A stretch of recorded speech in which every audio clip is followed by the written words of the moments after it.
Hey, guys. So I told you guys my hair came in the mail. I'm so excited. I'm a blonde now. You know, for now. There's my husband being all burpy. Gassy, like always, Lord. So, yeah, so now I'm blonde, you guys, for the time being. And that. So, yeah. So I start my training for my new job coming up shortly. I'm very excited. So I'll be having two 40-hour jobs. That's a lot of hours. I'll be working 80 hours a week and going to school on top of that. So yes, your girl is busy, but I got a future, honey. I got things I'm trying to do, you know, to benefit my life, to make it better. Because, you know, without a vision, the people perish. And I got goals. I got some goals. You know, I'm seeing ahead. Recently, I just applied for a scholarship. I wrote a letter. Well, I wrote a scholarship. Not letter. Scholarship entry. Like what are those? Like, you have to do a. What are the scholarship? Essays. There we go. My mind's like draw blank. So I recently entered into a thing where I wanted to win a scholarship, and so the essay was. Yeah.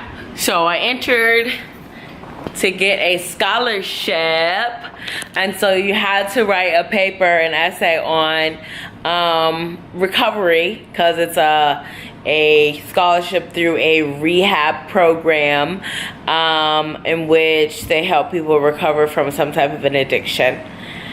And so for me, I wrote the paper on my story of I mean, I know nowadays that a lot of people smoke marijuana, and that, you know, a lot of people like, you know, but still, for me, that's a way that I covered up, you know, a lot of the stuff that I was going through. For me, it was a type of escape out of the realities of life, you know, to be high, to try to escape through the realities of your day-to-day basis. And so basically I talked about my story, and I talked about, it's called basically One Day was my essay, and it basically talked about how we were born one day, and then one day became two, and then, you know, in the process of us being born, a lot of us who go through addictions or end up in some type of road, something happens along the road, and it happens in a day, and that day, you know, and all of a sudden you come to addiction, or you come to some type of addiction, and a lot of people don't realize that they cover their issue of addiction up with a drug. I mean, their issue up of their hurt and pain with the drug, and so it becomes an addiction. And because, you know, they don't want to face it, they keep going back to the drug to get that high. You know, never wanting to actually fix the problem, but more mask it with the high. And so I talked about how I ended up in prostitution, how I never thought that one day I'd just, you know, end up in prostitution. I remember being in school saying, hey, I want to be a wedding cake decorator. That was my dream, a wedding cake decorator, not a prostitute. I didn't say, hey, one day I want to be a prostitute. But because of what life brought me through, because of the roads that life led me down, because of my hurts and pains, because of the sexual struggles, because of the lack of love in my life, I end up in prostitution. And so in that, you know, I had ended up living in a crack house one time because I was on the streets.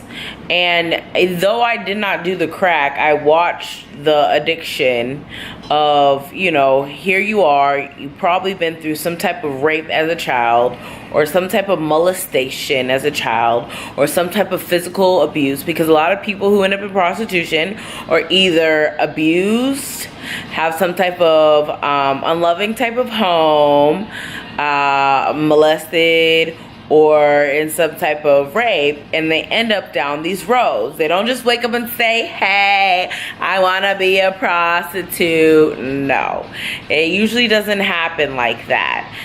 You know, prostitution is, you know, I mean, I know sex sells nowadays, and a lot of times, you know, it's like a glamorous road, you know, road to be a stripper, or, you know, they try to sell it on TV and stuff like that. But for me, it was never like that. And so, you know, I watched these girls as they would go out, sell their body, and just go back and come get the next high. You know, do crack cocaine, and, you know, I watched, and they offered it to me, but I said no. And in saying no, I said no because I felt that it wasn't something that I wanted to do, because I was smart. I read books. You know, I knew what, like I said in my testimony video, I knew what crack could do to you. I knew the side effects of what crack, you know, the addictive side of it. I knew, you know, all that stuff. You know, I knew. I read about it. You know, I had books. I didn't have people telling me about it, but I read about it. And so I never wanted to get myself addicted to anything hardcore.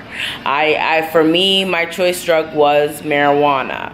I never wanted to get addicted to anything hardcore because I knew for me, I had, you know, a lot of people, you know, they think that they won't spiral down and it won't get worse if I just do this one drug. But then they start playing with another, and then they start playing with another, and then they start playing with another. And, you know, the drug world is an ugly world. You know, like I have people I know, you know, who I love who do drugs, and it is a sad world, you know, and I have this real anger towards it, and a hatred for it, because it hurts, you know, and it hurts because they're constantly looking for the next high. You know, you can't go nowhere without them chasing the next high. It's just the next high.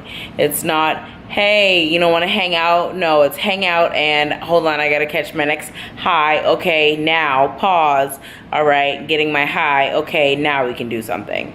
And so it's hard because it breaks your heart because you know, you love them, but at the same time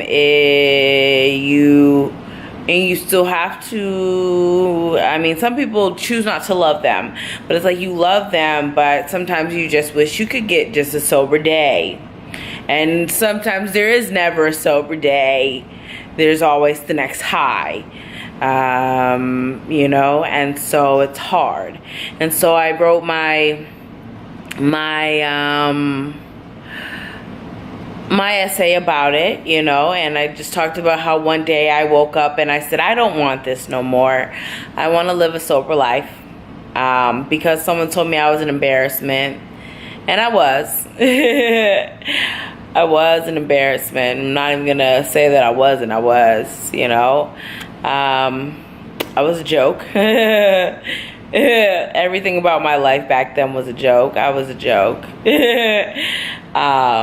And so I needed to change, and essay was called One Day, and that's what happened. One day I got up and I was tired.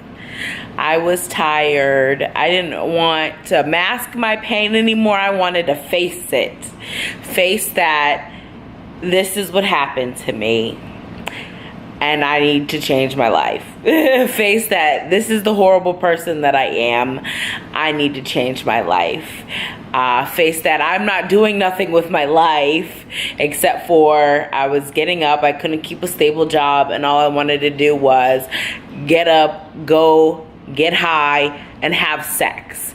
And, you know, like, literally, like, it's my husband now is like literally the person who I was with when I was that person. Like, I would literally wake up in the morning, probably call him, take a shower, go see my friend, go get high, and then go sleep with my husband, who wasn't my husband at the time, and sleep with him all day long. I mean, I was a waste of space. Like I can talk about myself that way because that's how I was. I wasn't doing anything with my life, just getting high and having sex, and that was it. I couldn't hold a job. I couldn't do nothing.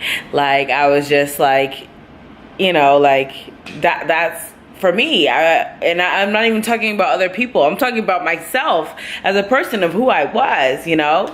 But one day, my paper says one day.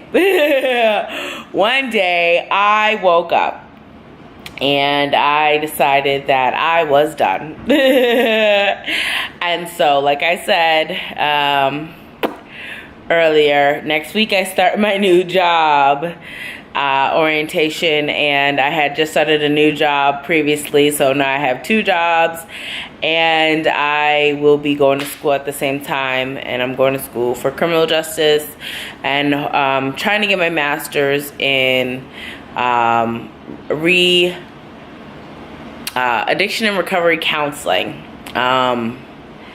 And, you know, that one day turned into 2, and the 2 days turned into 3, and the 3 days turned into 4. And, you know, I can't say that I've never taken a sip of liquor, in those amount of years, but and all around, you know, my life is a sober living life. And I'm going on 8 years, and I don't want to get drunk. I don't want to get high. I don't want to go on the streets and prostitute. I don't want to do any of that. What I want to do is have hope for my future, build a good future, have goals, buy a house. You know, there are things that I want for my life. You know, who I was back then is dead and gone. That's not me. You know, like, I don't wake up in the morning chasing my next high. I don't wake up in the morning with that pain of, oh my God, my parents don't love me, you know, I'm never gonna find love. Love doesn't exist. I don't wake up like that. That pain of, you know, the abuse that came, or some type of a neglect that came in my life. I don't wake up with those struggles. I don't try to cover my pain with those pills. I face my issues because I know that I'm not gonna chase my next high, because it's not gonna help. The only thing that's gonna help is if I face my issue, you know, because if chasing your next high helped at all, you wouldn't have to keep doing it every single day. And that's what a lot of people don't understand. You wouldn't have to do it every single day. It's like smoking a cigarette. Oh yeah, it relieves my stress. If that's correct, if it relieves your stress, if you chase your high every single day, if it's not fixing your issue, it's not fixing your problem. What fixes your problem is you. What fixes your issue is you. What takes away the pain inside, is you facing the issue. The problem is you. You know, and for me, I had to realize, like, you know, like, I can't sit here and have sex all day. I don't sleep with my husband all day. I have things that I need to do. I don't sit, you know, like, I'm not the same girl. I don't sit there and wake up, get high, and, you know, be like, okay, I want to see you, you know, baby, what's good? Like, you know, let's, you know, bump uglies. No, that's not the girl that I am.